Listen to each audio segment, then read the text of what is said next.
इस देश के भीतर भाजपा को हम ये कहना चाहते हैं कि आप युवाओं के भविष्य से खिलवाड़ करना बंद कीजिए, परीक्षा पर चर्चा का नाटक बंद कीजिए, समय पर परीक्षा कराइए और परीक्षा में धांधली करने वाले लोगों के ऊपर कड़ी कार्रवाई कीजिए और इस देश के भीतर जितने भी रिक्त पद हैं उनको इमीडिएटली जो है आपको भरना चाहिए। और यह जो आपकी ध्यान भटकाओ योजना है, मैं कहता हूं कि देश की संस्थाओं को सरकार से अच्छी चीजें सीखनी चाहिए। सरकार से देश की संस्थाओं को गलत चीजें सीखने की जरूरत नहीं है। जैसे सरकार का काम है डाइवर्ट करना, उसी तरह से संस्थाएं भी जो है ध्यान भटकाओ योजना में संलिप्त हो गई है।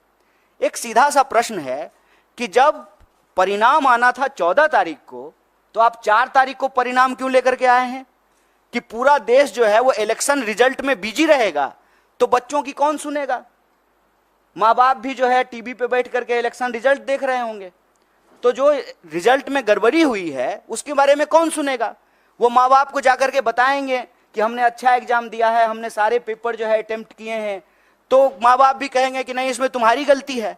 लेकिन जब आप इस पूरे प्रोसेस को देखेंगे, विद्यार्थी की कहीं से भी गलती नहीं है, क्योंकि ट्रांसपेरेंट तरीके से एग्जाम नहीं कराया गया है और साफ साफ एनटीए ने साफ साफ जो है इस बात से डिनाई कर दिया कि जो है पेपर लीक हुए हैं।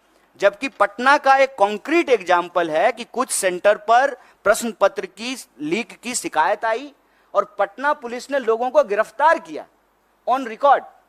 पटना पुलिस पेपर लीक करने के मामले में कुछ लोगों को गिरफ्तार कर रही है और एजेंसी कह रही है कि कोई प्रश्न पत्र लीक नहीं हुआ है।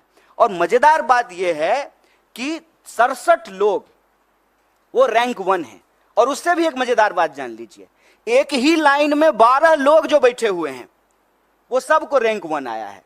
मैं समझ रहे हैं कि इनको भी रैंक 1, हमको भी रैंक 1, इनको भी रैंक 1। दुनिया की सारी काबिलियत लेकर के हम ही तीनों बैठे हुए हैं, बाकी और जो है स्टूडेंट के पास कोई टैलेंट नहीं है।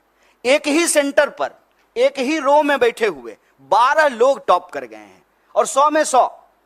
हम किसी की योग्यता पे सवाल नहीं उठा रहे हैं, लेकिन जो एनटीए है उसकी योग्यता पे जरूर सवाल उठा रहे हैं, सरकार की मंशा पे सवाल उठा रहे हैं और सीधा सीधा ये मांग कर रहे हैं कि आप देश के बच्चों के भविष्य से खेलना बंद कीजिए, युवाओं के भविष्य से खेलना बंद कीजिए, समय पर एग्जाम कराइए, धांधली को रोकने के लिए, पेपर लीक को रोकने के लिए कड़ा कानून बनाइए और अभी जो नीट का मामला है उसकी जो है पुनर्समीक्षा कीजिए।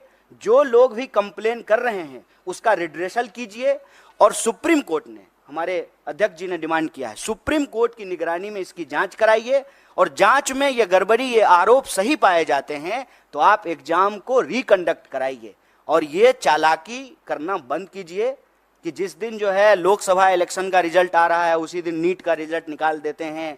और यह जो धांधली की गई है, गड़बड़ी की गई है, बच्चों के भविष्य के साथ जो खिलवाड़ किया है, ये चालाकी नहीं चलेगी।